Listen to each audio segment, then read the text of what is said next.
Welcome, everybody, to the Security Guy and the CIA Spy Show podcast, where we are keeping you on top of what is new and ahead of what is next at all times on all things security, tech, and digital literacy.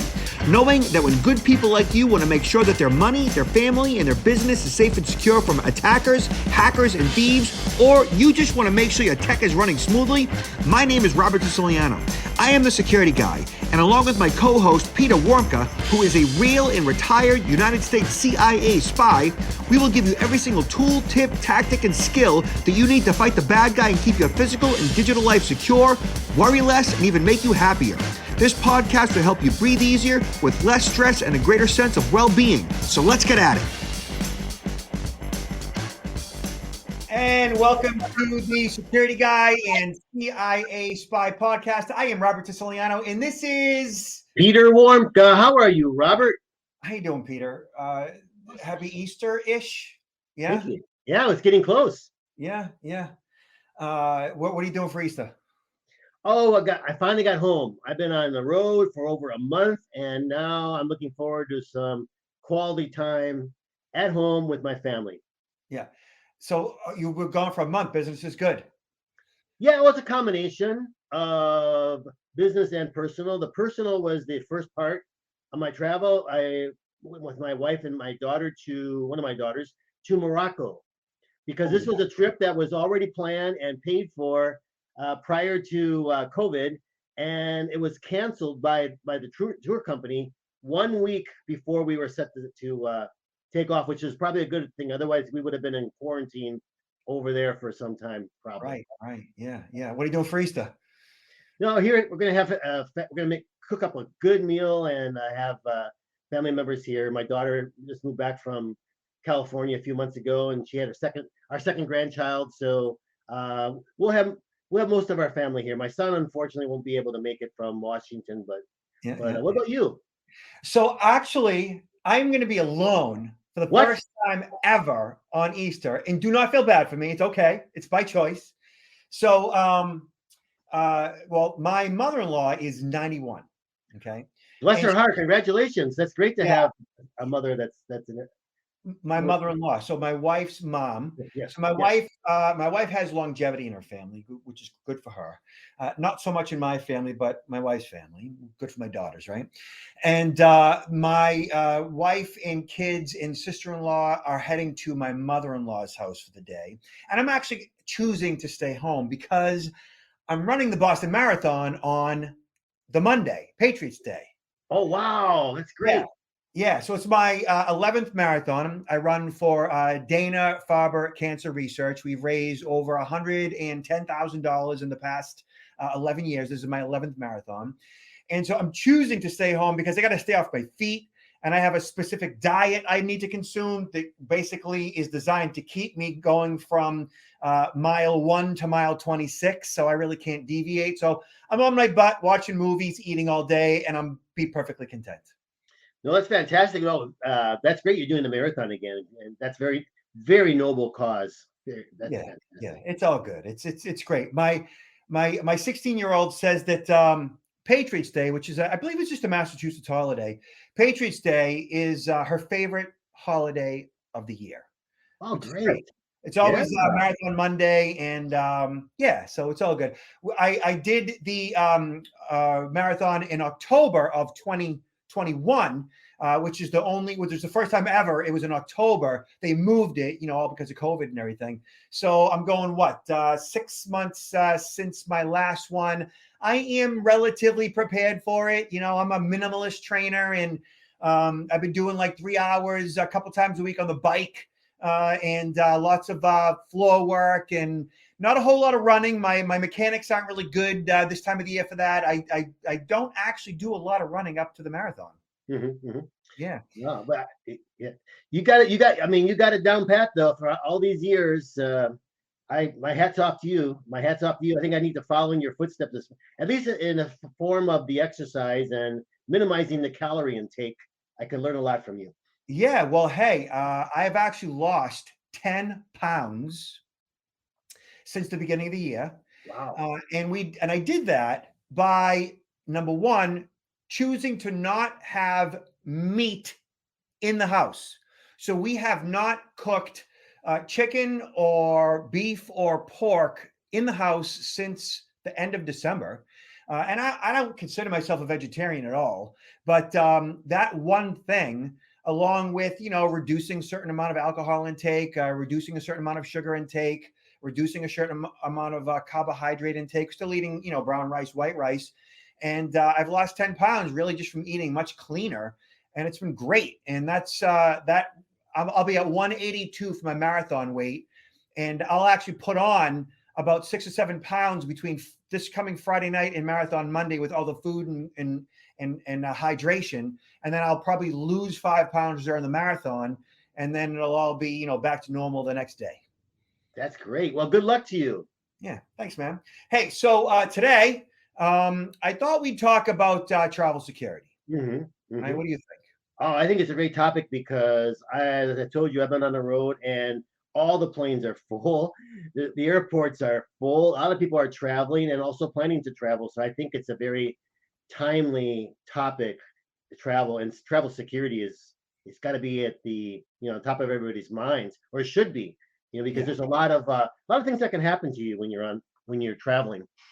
When you're on the road, yeah. So what pickpockets and muggings and assault. It depending on the crime climate of the state or the country that you travel to, whether it's domestic or internationally. I think all of us have some type of a travel mishap or travel safety and security issue that we can all speak to. What have you confronted in all your years on the road? Well, the thing is, with my travel, been to over 56, 57 countries. And most of that travel initially I did on my own with my family. I mean, we made our own travel arrangements, our flights with renting a car, driving our own hotel, and I got nothing against going on organized tours. In fact, we've been doing a few of those more recently to areas that are a little bit more difficult, especially if you don't have the language. I mean, I have 4 different languages, so if you have the language, it makes it a little bit easier. But I don't have Chinese, so traveling to China or Vietnam or these places, I would rather entrust a tour company. But the problem is when people travel by a tour company, they're so used to having everything done for them that sometimes they don't think. They don't think about, what could happen, and if something happens, how to react, because they're in a different mindset. Right. Yeah. I've been, I've been to Dubai and in Europe and the UK and Scotland and of course Canada and Mexico and most of the islands. Not 57 countries like you, but and I've seen my share of stuff. Right. I remember years ago we were in Mexico. My daughter was probably 2 at the time, and we had just gotten over a Category 2 hurricane, and we rented a car because we were in the hotel or the resort for like 3 or 4 days. And my wife was like, "We need to get out of this room now." And so, our only option at the time was to rent a car. And I'm like, "I am not renting a car in Mexico." She's like, "We are renting a car."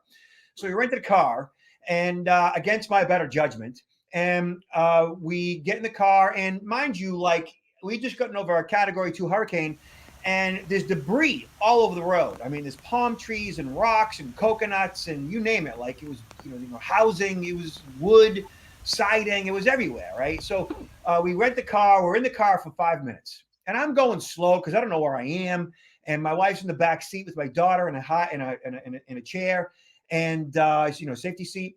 And I got pulled over immediately. I got 5 minutes into my ride. Right? I can imagine how this went because I've been pulled over many times in Mexico. I used to live there.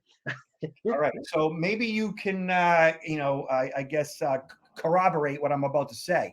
Yeah. So I said to my wife, like, "What did I do wrong?" She's like, "Just do what they say." I'm like, "Yeah, of course, So the first thing I did was I took $100 out of my pocket. I had a $100 bill, and I put that in the palm of my hand, because I didn't know what I was going to come up against. And they were definitely cops, because it was like, they were definitely cops. It was a full blown, lights and stickers and decals and uniforms and the whole thing. So I got out of the car, I had the money in my hand, in, the palm of my hand. I didn't show it or anything at this point. And the guy says in broken English, get up against the car, so he frisked me, and all I had on was shorts and a tank top. Really frisked you? Huh. He frisked me right away. My wife and daughter, 2-year-old, are in the back seat, and he says, "You're under arrest." I'm like, "Why?" He says, "Because you were speeding and reckless driving." And I'm like, really? I'm like, "What's the speed limit?" I forget, whatever the kilometers were. And I was like, I'm so sorry. He's like, reckless driving. I was just avoiding, the stuff in the road. Like, I just got in the car 5 minutes ago. And he says, "Well, we're gonna have to take you down to the station, and you're gonna have to pay your fine. It's $150." And I was like, "Well, what if I was to pay it right here and right now?"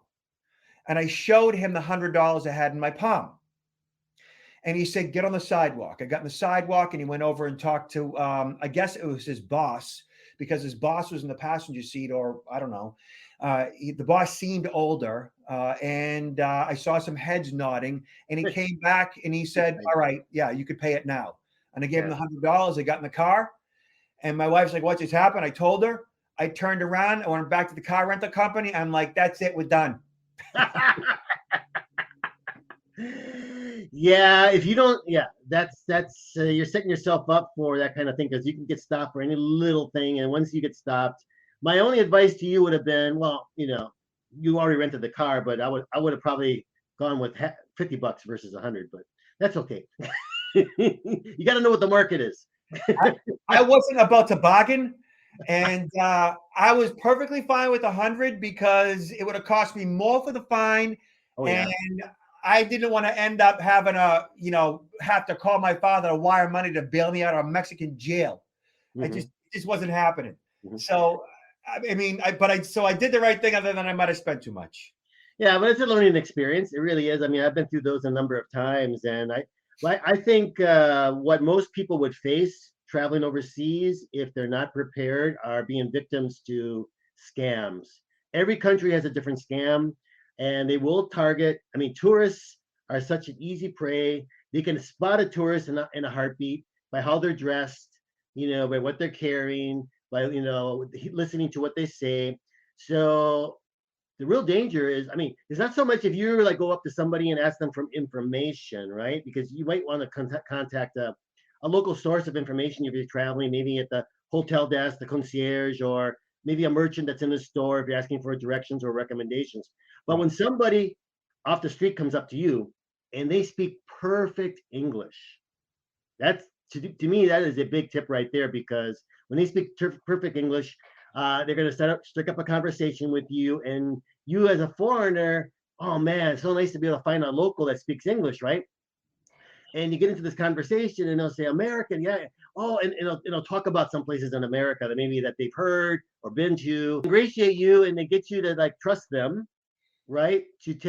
They'll take you to some places where you want to buy something, maybe gemstones, whatever the country's really famous for.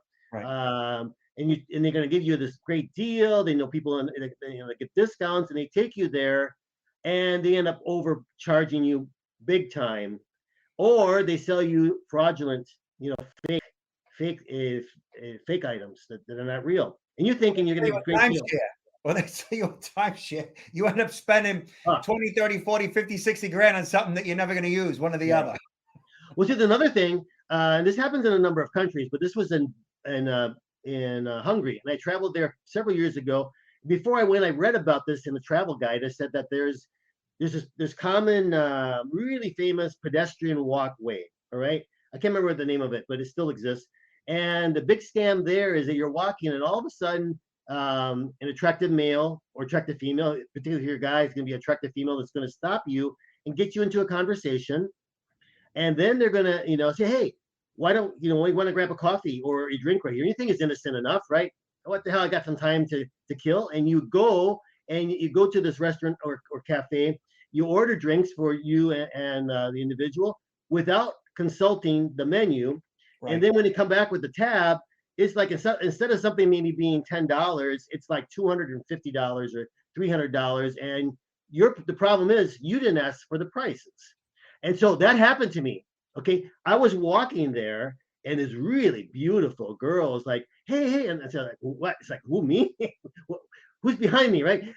No, didn't I see you and your friend at the club last night? And I knew that right away. I said, okay, here we go.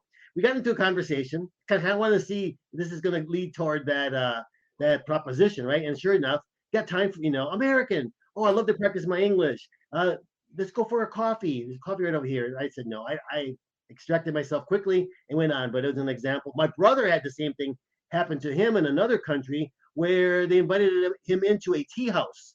And he's thinking, okay, I mean, they have tea house, try different teas, maybe even I don't know, some music.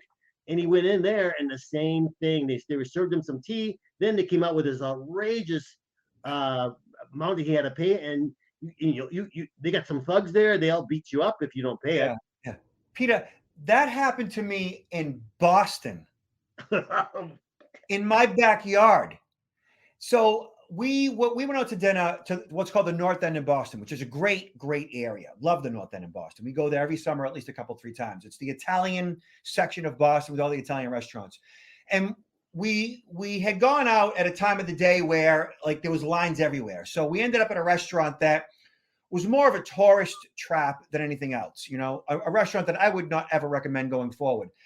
And when we walked in, we sat down and, the maitre d' or the host or whatever he was, he started putting, look at, I'm Italian, so I can speak like this, okay? He started to do the whole abbondanza thing, like kind of putting on a show for the tourists, right? My, not knowing that I'm a local, and my brother-in-law being Australian, so when he spoke up, he's Australian, it has that Australian accent. So the maitre d' is thinking that we're all, foreigners. And so we ordered a bottle of wine that we didn't like so much, and then we asked him, to kind of pick out something else that was, around the same money, but better, right? And the first bottle of wine we had bought was a $60 bottle of wine. The bottle of wine that the maitre d' had ordered for us was a $175 bottle of wine. Whoa. That was almost 3 times as much as the first bottle of wine, which our mistake for allowing him to pick us out a bottle of wine. But that happened in Boston. Man. So that can happen anywhere. So you always really need to be very careful in that regard. Yeah, be careful. I think a lot of this travel security comes down to really thinking about it and planning a lot of things in advance of your trip. And knowing what your options are. So we have an article that we'll go over that has a lot of the do's and don'ts. One last travel security story that happened to my wife. So some years ago, it was before her and I were together. She went to Spain with her girlfriend, and she had rented a car, and she left the car rental agency. And right out of the driveway, there was a stop sign.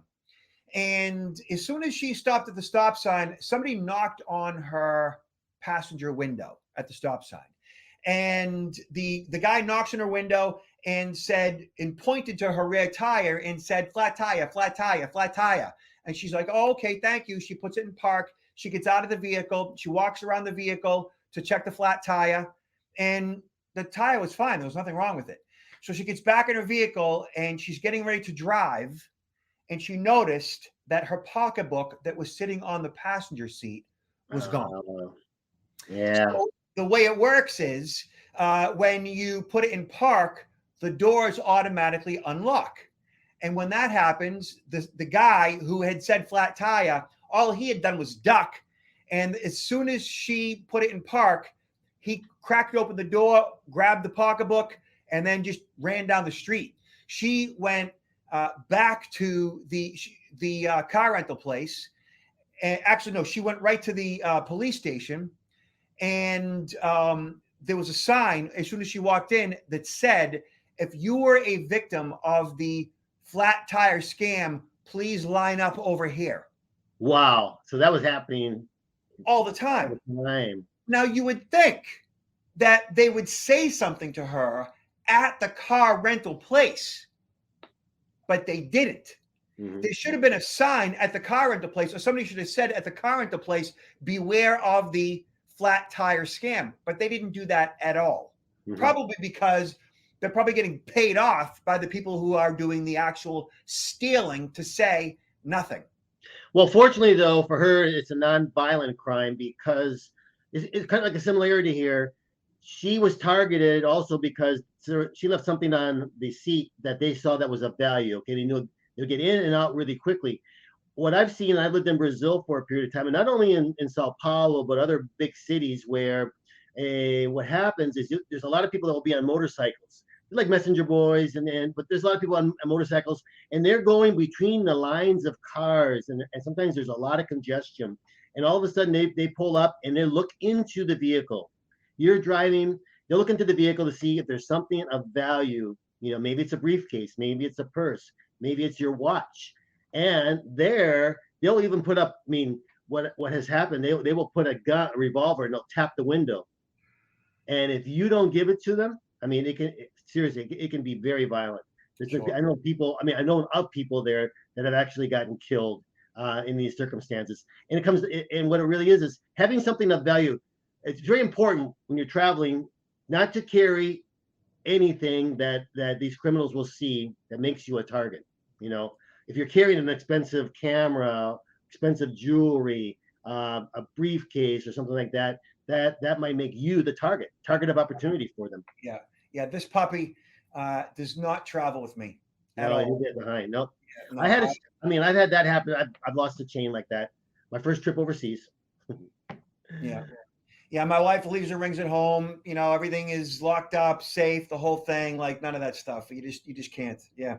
So check this out, Peter. All right. So right here, this is via Expert Vagabond. 25 important travel safety tips everyone should know. This just came out. This is very timely due to the fact that here we are, the beginning of the spring-ish. Summer's coming, and people are hungry to get out. I know that everything that I've seen in regards to traveling and resorts and hotels, that everything is booking up really fast.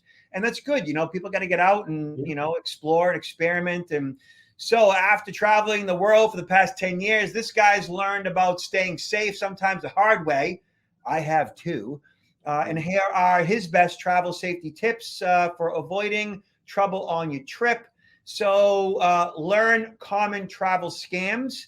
And that's a really good one. So wherever you go in the world, you'll always find people ready to trick you out of your hard-earned cash. If you're lucky, they'll be kind of obvious. So there's a link right here to the most common travel scams that this guy's come across. We will provide the links to this particular article in the show notes. So no matter where you're going, there's always going to be a resource to find out what those travel scams are. So like, for example, if you search Tijuana travel scams, or Mexico City travel scams, or Uruguay travel scams, etc., Italian or Italy travel scams, you'll find options, you'll find articles. So it's just a matter of being resourceful yourself, right? Absolutely, right. Mm-hmm. All right. Now, basic stuff like write down emergency info. If disaster strikes, you might not have time to research for numbers for local police or ambulance. So I think it's important to have, like this guy saying, have a thumb drive with copies of your passports and important documents. I also have it on my mobile phone. I have phone numbers of the consulate where I'm traveling. I have phone numbers of local hospitals and law enforcement. And I also have, Peter, when you travel, what do you do for insurance? Be honest with you, I know a lot of people will get travel insurance. I have not really relied upon it, but I think it's a good idea if you research it and you look at there's a lot of different companies that offer it and different price points. I think go with a reputable company. Can be definitely worth it.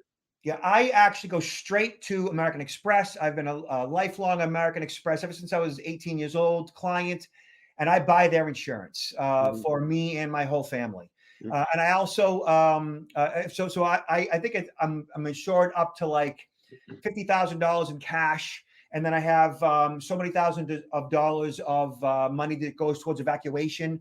There's a med flight involved in that, same cost. I think I've spent under $500 for that. And I think I forget how long it lasts me for, but for me, it is absolute peace of mind. I know for a fact that if you travel to countries like Mexico and something catastrophic happens to you, that you're on your own. I mean, they're not going to take your insurance. That just doesn't happen in Mexico. You've got to pay cash. Yeah, most places. Yeah, Mhm. most parts of the world, you're going to have to pay cash. And get reimbursed later. Yeah, you get reimbursed later from your insurance, hopefully. Maybe, maybe not, right? Yeah. So whenever I travel, I have the insurance, and then I also have usually about 75 to $100,000 in credit. Mhm, So mhm. I have access to credit cards with, 25,000, $35,000 limits. And if I need to wire that money or just lay down a credit card, I'll do that. I have an example here of that, writing down the emergency info. I mean, it's important, I think, to take photocopies of our passports, driver's license, or credit cards, and try to keep the original documents secure, but carrying those photocopies that could be utilized, especially if all of a sudden those things go up missing or stolen. But in the case of my recent trip to Morocco, my wife all of a sudden was suffering from some severe blood pressure shot up, and for a period of 3 days. Mm, Got very concerned, and we were yeah. staying at a very nice hotel, Marriott, really nice hotel. And you would think, going to a lobby of a five-star hotel, that they would be able to secure a doctor for you, right? Whether they have a doctor on staff or they can call one that would come. I went down there. It was about 11 p.m. and they had nobody, and they didn't have anybody listed that they could call. All they could refer me to is a clinic several blocks away. But fortunately, I had written down my wife's doctor, cardiologist, his telephone number. And fortunately, he did respond. So we were able to make that call and resolve something that could have been, maybe have to go to a clinic, or it could have disrupted our travel just by Yeah. not having that sort of Dang. information available. Yeah. Yeah. That's real stuff. All right. Check the State Department website. So travel.state.gov. I am always heading to travel.state.gov prior to any international trip. I want to know exactly what's going on wherever it is that I'm going to, Yep, including on the connector. Right. very So important. that's a great, great resource. You can sign up for travel advisories as well. So it's a fantastic website. Definitely, if you've never been there, travel.state.gov. What else do we have here? All kinds of good stuff. Lock up your valuables. So you have the hotel safe right in your room. You also have the hotel has its own safe. Peter, what are your thoughts on that? Well, don't take for granted that, I mean, putting it in the hotel safe is better than leaving it in the room, or maybe better than carrying all these things with you, like cash and all these other items that could be stolen. But it doesn't, the fact that you put it in a safe at the hotel doesn't necessarily protect you from someone else hotel staff accessing that safe. Fortunately, we have not had something stolen from us in a safe, but I know from a security standpoint, working in the intelligence world, we will not leave anything in a safe, because we presume that somebody from the hotel who's working for the intelligence service can easily access whatever we have in there and get the information. So Yeah. from a more of an intelligence counterintelligence standpoint, I'm very cautious when it comes to using the hotel safes, but it's better than nothing if you're trying to protect your money and your computer and things like that from being stolen. Yeah.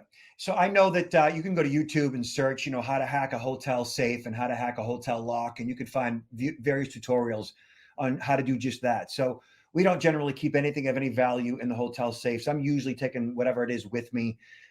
The laptop computer, I'm usually not going to be taking that with me.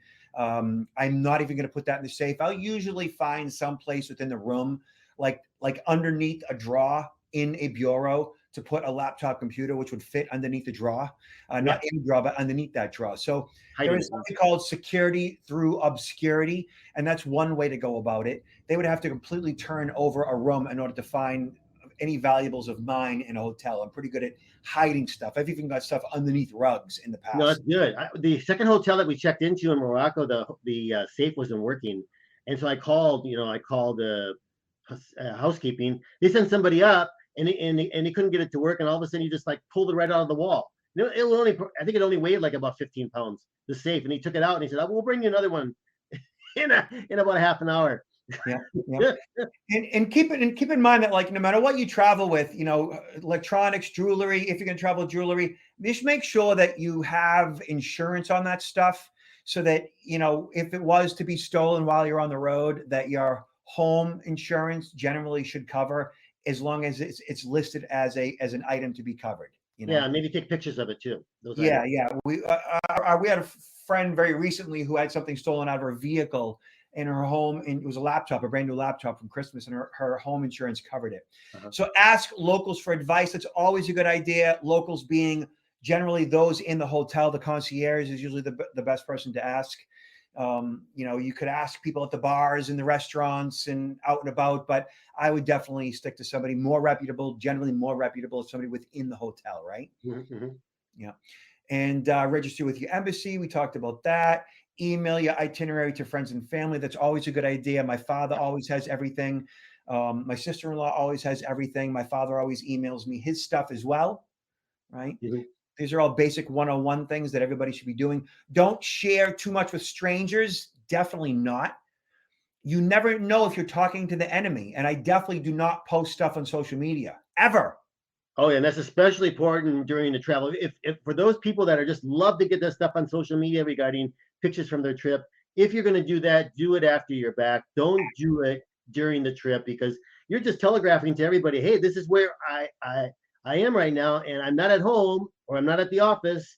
Perfect time for someone to try to leverage that, right? Yeah, I like this one right here. Don't do stupid things for photos. Like, You hear about this every day. I mean, it wasn't that long ago. There was somebody, I think, in the Grand Canyon, and a yeah, young lady that just went over. It's so sad. couples. Yeah, it's just, you know, please. Splurge on extra safety if you're traveling as a budget backpacker. Uh, know the safest way to travel. Ultra cheap backpacker hostels aren't always the safest places, so spend a little bit more money. Be aware of your clothing. Dress like the locals do. In certain parts of the Middle East, women have to wear headdresses and so forth. So just always be cognizant of that because people can get offended. You know, I would never wear like, you know, a big old USA flag if I was traveling in any part of the world where they were hostile towards Americans. I mean, that makes sense. Right. I wouldn't wear a Patriots football jersey if I'm going to Philly. Never mind, you know, parts of the world, right? Right. Absolutely. Or a Red Sox shirt in New York City. You're asking for trouble. Right. Stay tethered to your bag. That's very important. You know, always have your bag like not just on the back of your chair, over the armrest or the chair back, but literally like around your leg or around your arm. I've had friends who have had pocketbooks stolen right off the back of their chair. Well, yeah, and even when you're carrying it, I would say try to carry it in front of you, or at least where you have positive control versus to the side or back of you, because that can easily be lifted. When I travel, I mean, to me, probably the most valuable thing I'm carrying is going to be my wallet, right? But I will take out cash from that wallet and put that cash in a separate pocket so that if I'm paying for something, I'm just pulling out a few bills. I'm not pulling out my wallet with all the money in there and all the credit cards. And I usually keep that wallet in my front pocket versus in that back pocket. And I'll tell you a story. I was in Bolivia with my son. It was a Sunday and we were going through this market. Okay. And I had the wallet in my front pocket. It was kind of tight, but there was a distraction. There was a group of 3 individuals who were, maybe gentlemen in their 50s or even 60s. And one of them was like walking in front of me. And it was kind of like annoying because I wanted to get past him. And all of a sudden he turned around and first thing in my mind, oh, great, he's going to like get out of my way now. As he was coming toward me, someone from the left who was carrying popcorn, eating popcorn, all of a sudden it seemed like he collided with something and all this popcorn fell like right in front of me. I knew at that moment, this is a distraction. They're doing this intentionally. And so my hands came down to my side, to my pockets. At that moment, I felt 2 fingers in my front pocket. And it just really made me so mad. I was like, how these guys, they're trying to get my wallet out of my pocket. I don't think they would, who knows? So what I did then is I just bought a pair of socks and I stuffed that pair of socks in my front pocket, over the top of my wallet. I said to my son, I'm done here. Let's go. But yeah, it's incredible. A lot of these people, it's not just one pickpocket. They work in groups. Okay. They do. Yeah. Distraction crimes, usually 2 or 3 people. Yeah. Last tip was learn self-defense, which you should. Project situational awareness. That means knowing what's going on in front of you and behind you, to the right and to the left, 50 to 100 feet at all times. That's really important. Tell your bank where you're going so that they don't shut, your credit cards down. I always, if I'm going to get cash in the country that I'm traveling to, which I always do, as a matter of saving a little bit of money, I have found, and correct me if I'm wrong, Peter, that the cheapest exchange for your dollars is going to be at an ATM, at a bank ATM. So I will take my actual ATM card and go right to an actual bank and withdraw whatever it is that I want. And that generally has the best exchange rate. I agree with you, but I would be careful about where I do this. Probably, I mean, for first, you need to research about what your bank is going to charge for these transaction fees. Sometimes it's very nominal. Sometimes it might be a hefty, $10, $15 per ATM transaction. So you need to research that.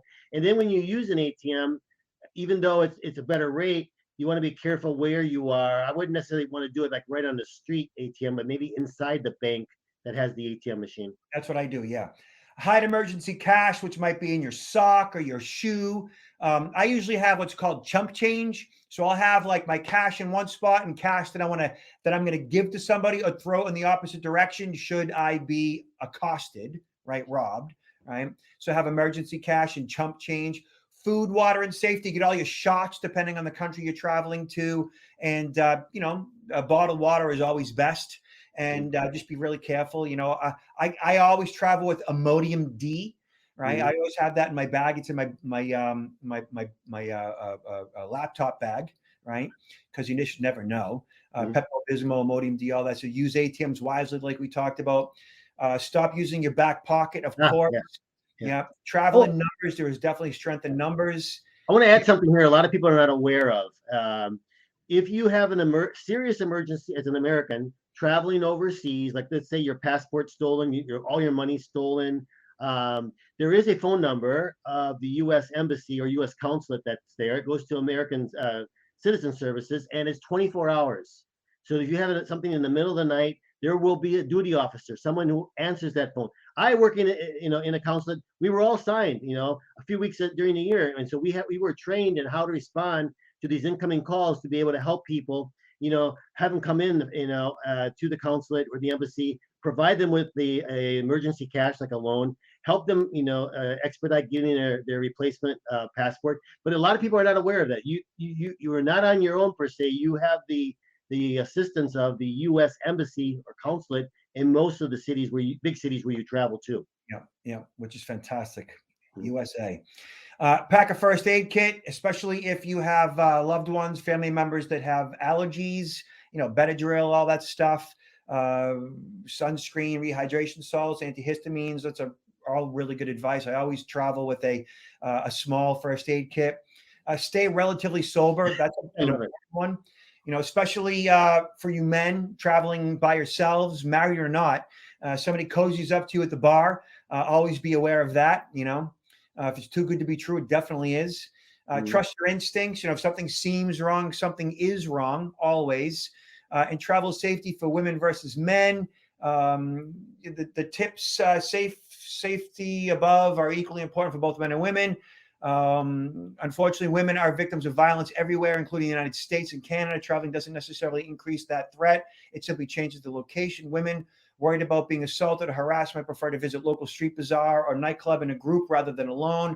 So, there are some specific concerns that women need to be aware of. Peter, any closing thoughts on travel security? No, I just think the best thing is to research as much as possible and where you're going to go so that you can learn about some of these scams. Take the information, take the telephone number so that if you do have an emergency, you can get assistance right away instead of all of a sudden not knowing who to contact, what to do, because it's not a problem until it happens. And then all of a sudden you're like devastated, and be knowing who you can contact would be of great assistance. And these other comments that we've already raised, I think, are all really pertinent. Yeah. And like all things, safety and security, if you fail to plan, you plan to fail. It's as simple as that, Absolutely. right? Mhm. So, Peter, what are you up to? What do you got to plug?